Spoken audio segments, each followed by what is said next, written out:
Hola, com estan? Benvinguts una setmana més a Europa al dia. Els 4 anys de la crisi han posat de manifest la maquinària lenta i poc eficaç de les institucions europees. És l'opinió dels ciutadans segons l'última enquesta d'Eurostat. Estos dies s'aprecia algun moviment i la locomotora no ix de Berlín, sinó de París. Entrent, el president francès François Hollande va viatjar fins a Brussel·les amb propostes sobre creixement. En el mateix tren, per un altre vagó, el president Mariano Rajoy portava una prioritat, que el Banc Central Europeu actuï contra la pressió sobre el deute públic. Els dos anaven a la cimera informal del passat dimecres. Allí els 27, pressionats per Espanya i França, vers l'explosiva situació de Grècia, es donaren llum verd als eurobons per a finançar infraestructures. Dels problemes de l'eurozona ens ocuparem en els primers minuts del programa. Després els parlarem d'una iniciativa del Parlament Europeu. Aprofitant la celebració de l'Eurocopa a Ucraïna, demana a polítics i personalitats que visiten els presos polítics encarnats per l'exprimera ministra Yulia Tymoshenko.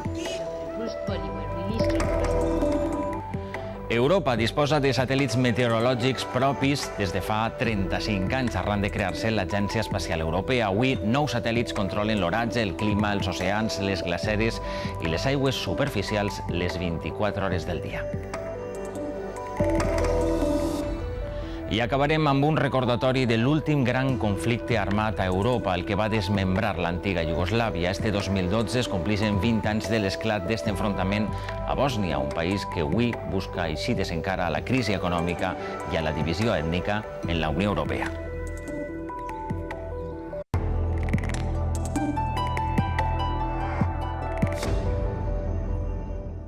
Les últimes jornades han sigut molt agitades per a l'economia espanyola. La borsa ha viscut caigudes històriques i la prima de risc ha superat els 500 punts. Amb això, l'aport també a un corralito per l'efecte contagi davant d'una possible eixida de Grècia de l'euro han causat una gran inquietud. Entre aquestes turbulències, el president Mariano Rajoy iniciava una ofensiva diplomàtica perquè el Banc Central Europeu compre deute públic dels països pressionats pels mercats.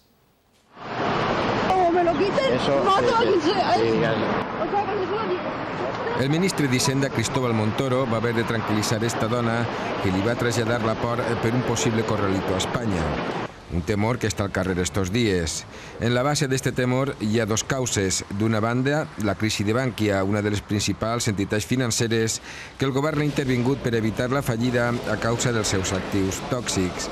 D'altra, una possible eixida de Grècia de l'euro i els seus efectes de contagi sobre Espanya. Els experts són taxatius al respecte. Un corralito a Espanya o a Itàlia és tècnicament impossible perquè trencaria un dels eixos del mercat interior europeu, la lliure circulació de capitals. Yo creo que también por calmar a la opinión pública, pues me gustaría decir que yo pienso que sí, que en principio es técnicamente imposible. Sí que yo quisiera también refrendar palabras que se han dicho sobre el caso de la economía española, porque evidentemente solamente podría haber corralito si se destruye el euro. Eso puede ser una posibilidad, pero si el euro no se destruye, no habrá corralitos. Técnicamente es imposible porque estaríamos también rompiendo la libre circulación de capitales y no solamente estaríamos destruyendo el euro, sino que estaríamos también destruyendo en buena parte el propio mercado interior. En Italia no hubo una burbuja inmobiliaria como la burbuja española. Por esto el sistema financiero italiano ahora parece más sólido del sistema financiero español. El problema de Italia, pero, es que lleva pues 16, 18 años sin crecer o creciendo muy poco. Y claro, una deuda para ser sostenible no solo hace falta que se reduzca el volumen de la deuda, sino que también que la economía crezca para pagar esta deuda. Ho va vaticinar el prestigiós Premi Nobel d'Economia Paul Krugman. En el seu blog del periòdic New York Times comentava ara fa uns dies la possibilitat d'un corralito financer a Espanya per l'efecte contagi després d'una hipotètica eixida de l'euro de Grècia. Els experts tranquil·litzen l'opinió pública sobre esta possibilitat. Ara bé, això no vol dir que els fons d'inversió se'n vagin d'Espanya per la desconfiança dels especuladors.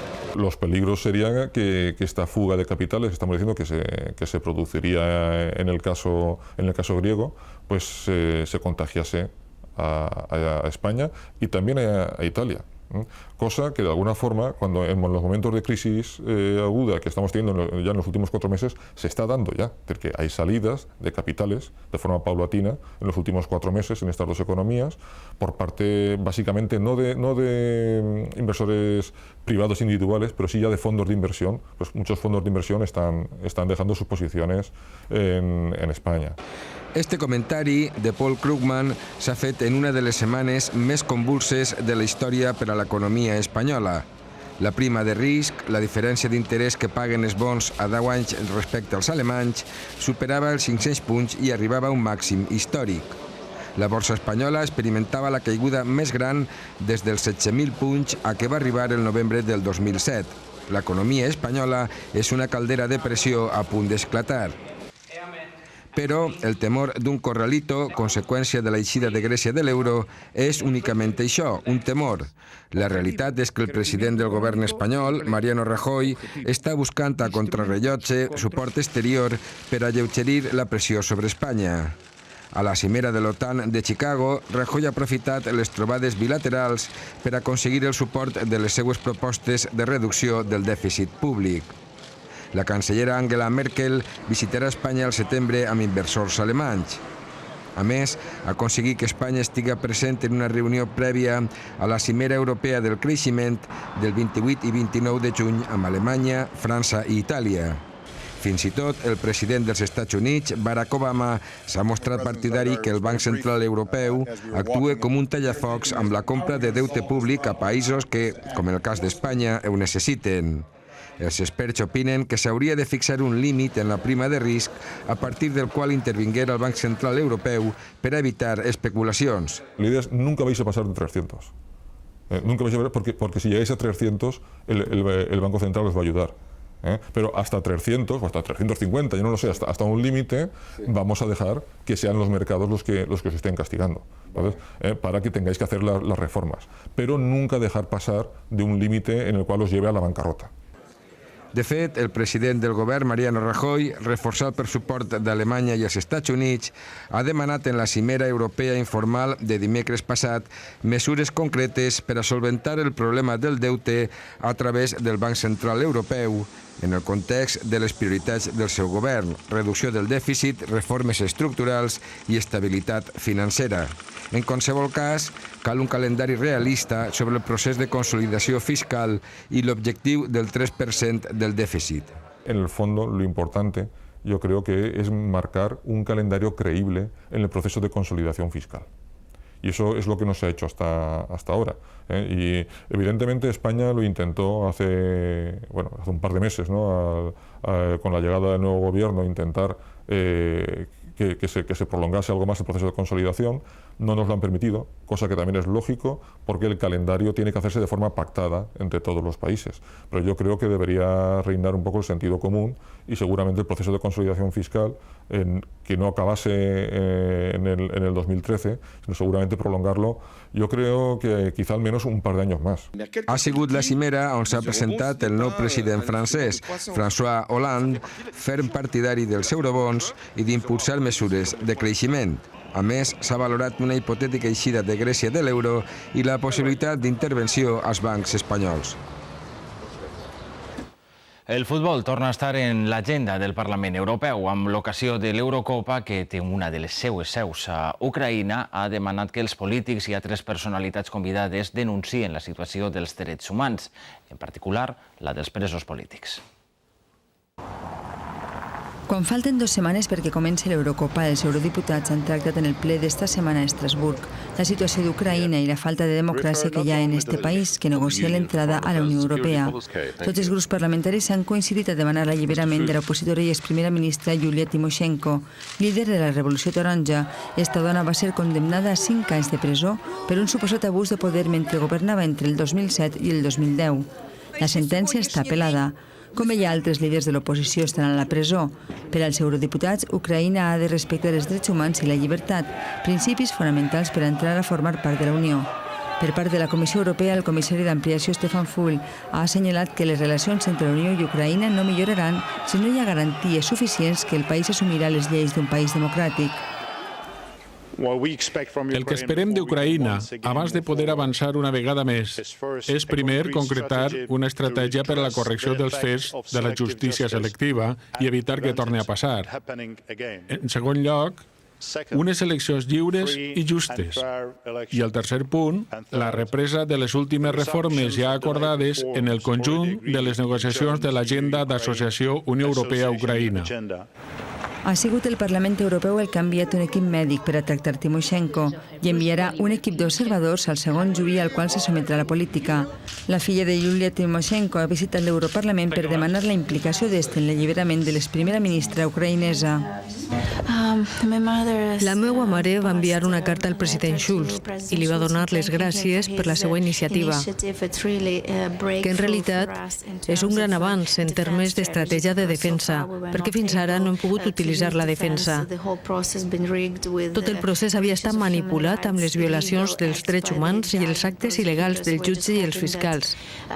Esperem que els observadors puguen tindre un impacte i la decisió de l'apel·lació siga justa. Els europarlamentaris han demanat un boicot a l'Eurocopa i els diputats dels Verds Aliança Lliure Europa han fet una crida als líders de la Unió Europea perquè no assistisquen a aquest esdeveniment. La taxa a les transaccions financeres serà una realitat a partir del gener de 2015. El Parlament Europeu l'ha aprovada en considerar que servirà per a repartir el pes de la crisi. L'Eurocambra ha reclamat durant quasi 2 anys la creació d'una taxa sobre les transaccions financeres. La Comissió va presentar una proposta al final de l'any passat i en el ple d'esta setmana s'ha aprovat per una gran majoria. Els ponents han aprofitat per enviar un missatge als països de la Unió que s'oposen. 9 estats defenen l'instauració, mentre que altres, com el Regne Unit, el rebutgen perquè afectaria la deslocalització de les activitats financeres. Amb aquesta taxa es podria guanyar fins a 57.000 milions d'euros si s'aplicara a tota la Unió Europea. Segons un sondeix de l'Eurobaròmetre, el 66% dels europeus es mostren a favor d'esta taxa i pensen que ajudaria a eixir de la crisi econòmica. Els beneficis podrien anar a parar a reforçar les fonts pròpies de la Unió, a finançar projectes específics o fins i tot als pressupostos nacionals.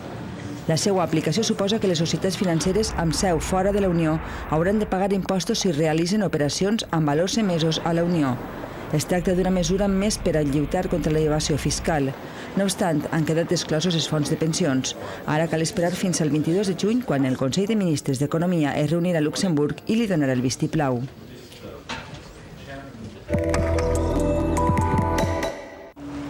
El nombre d'exemplars de tonyina roja s'ha reduït dràsticament des dels anys 90 a Europa. Actualment, la situació obliga a renovar esforços per a garantir la supervivència d'esta espècie. En el ple de l'Europarlament celebrat esta setmana es presenta un informe que demana un reforç de les normes que protegeixen els estocs de tonyina roja a l'Atlàntic Oriental i el Mediterrani. Es proposa una reducció total de captures i reforçar els controls de les mesures encaminades a la recuperació de la població a través de la creació de refugis. Es redueix el nombre de captures que a nivell internacional passa de 13.500 a 12.900. A més, el temps de treball per als pescadors de cèrcol passarà de 2 mesos a 1. La pesca de la tonyina roja és la més regulada a la Unió Europea. En els últims 20 anys s'han adoptat 64 mesures de gestió.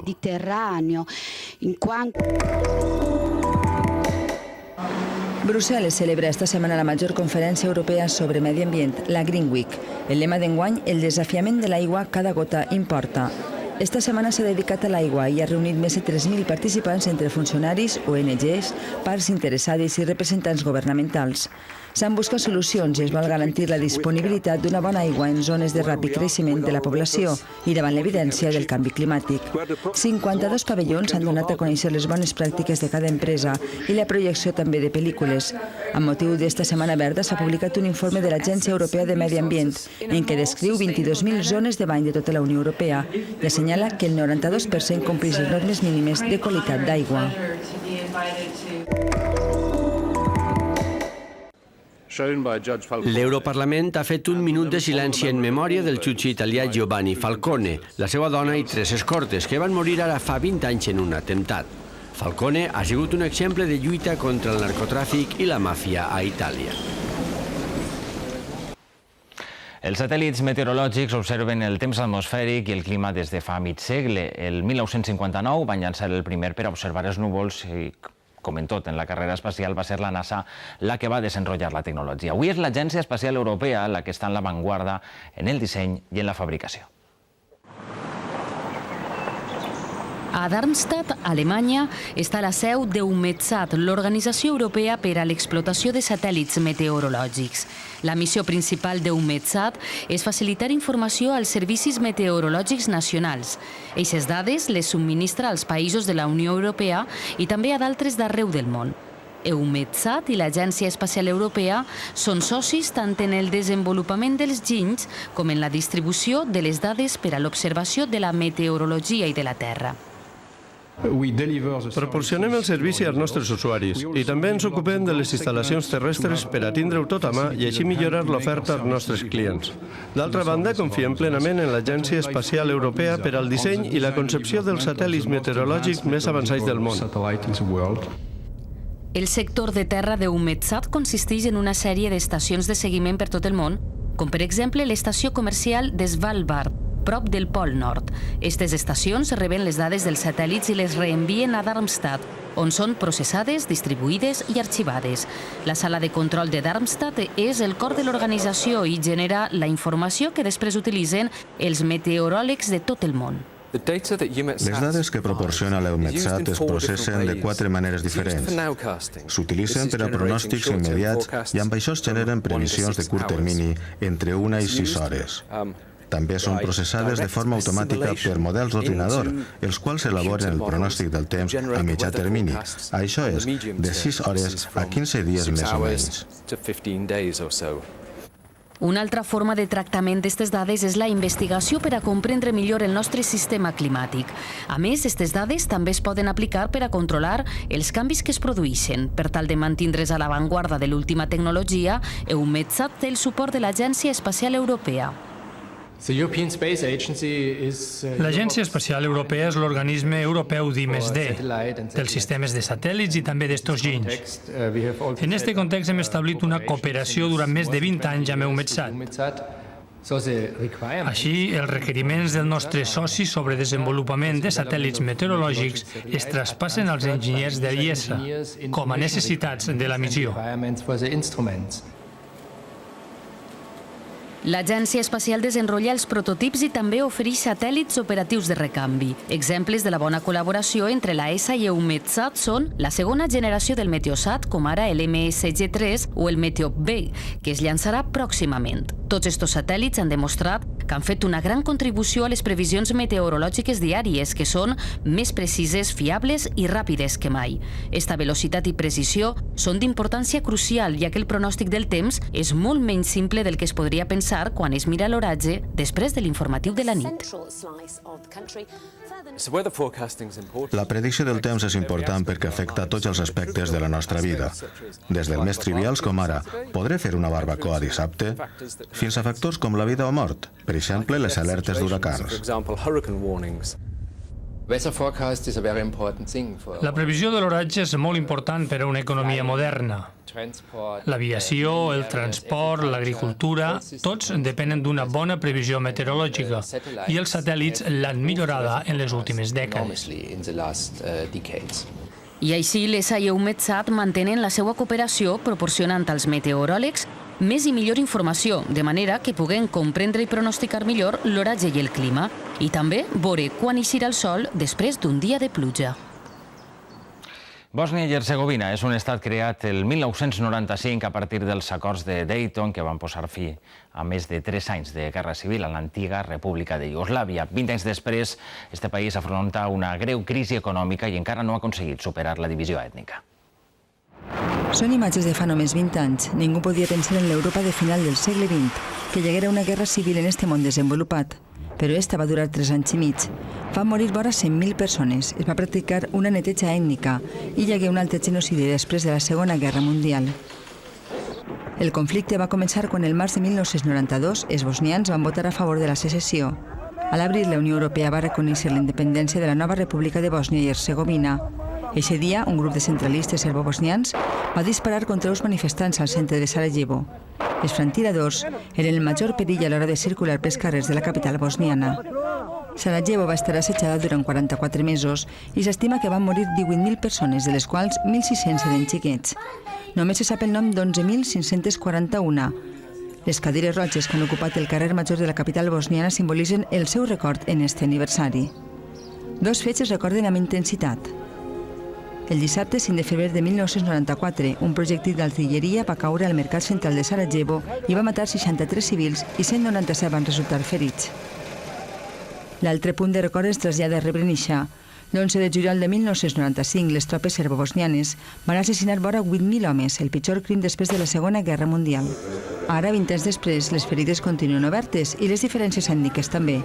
Dels 4 milions d'habitants que tenia Bòsnia, esta guerra va provocar 2 milions de refugiats. Tota la meva família ha sobreviscut a la guerra i estic feliç per això. Però he perdut molts amics i veïns que d'una o altra manera van morir assassinats i altres van haver de marxar. Amb els acords de Dayton, el 21 de novembre de 1995, Bòsnia, un territori amb l'extensió de la Comunitat d'Aragó, es constituïx com un estat, però amb dues entitats autònomes, la Federació Musulmano-Croata, amb el 51% del territori, i la República Srpska, amb el 49% restant. L'estructura i les normes de funcionament són complexes. El sistema està dissenyat per a donar garanties i representació a les dues comunitats, però no funciona.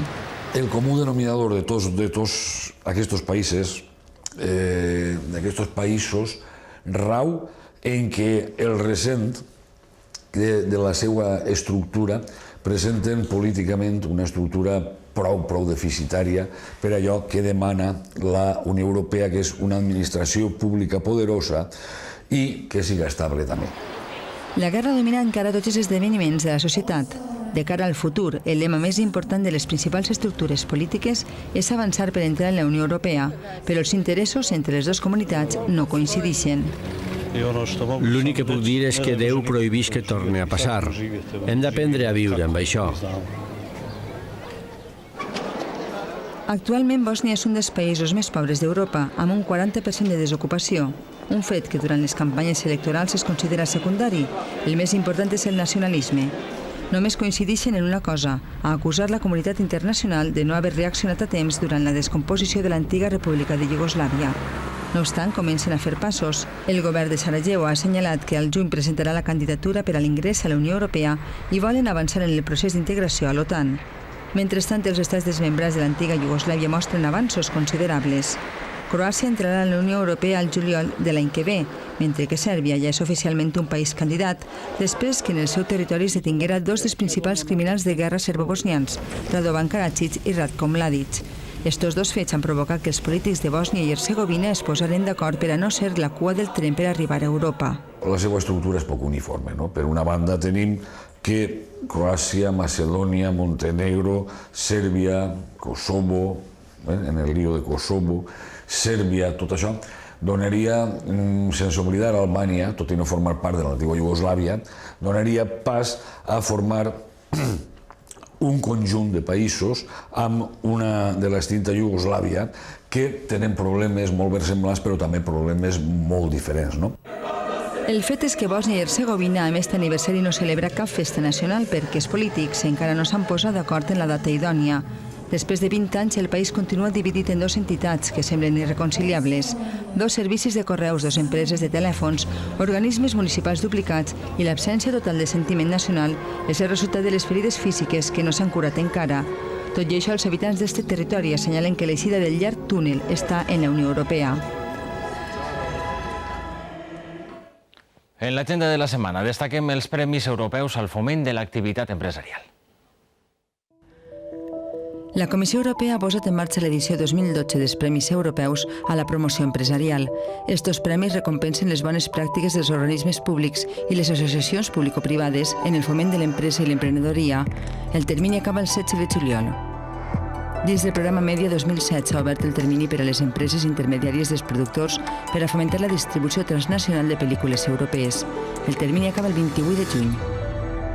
La presidència danesa de la Unió Europea convoca un concurs de fotografia, les instantànies de la teua vida. Es convida a tots els europeus aficionats a la fotografia a remetre la seva millor instantània acompanyada d'un text. El termini acaba el 31 de maig. La Comissió Europea demana als ciutadans la seva contribució per establir unes polítiques els anys vinents i configurar el futur del continent. A través d'una consulta pública oberta durant 4 mesos, es pregunta als ciutadans quins són els obstacles que troben en l'exercici dels seus drets. Es pot participar fins al 9 de setembre. Tot això ho trobaran en la pàgina del nostre programa Europa al dia. Avui els diem adeu amb imatges del Photon Festival, el certamen internacional de fotoperiodisme que este 2012 celebra la seva segona edició. El Mercat Central de València és un dels espais triats per a mostrar el compromís del fotoperiodisme i el seu paper com a impulsor dels canvis socials. El festival és una iniciativa dels fotògrafs valencians del col·lectiu Documenta. És tot, que passen una magnífica setmana.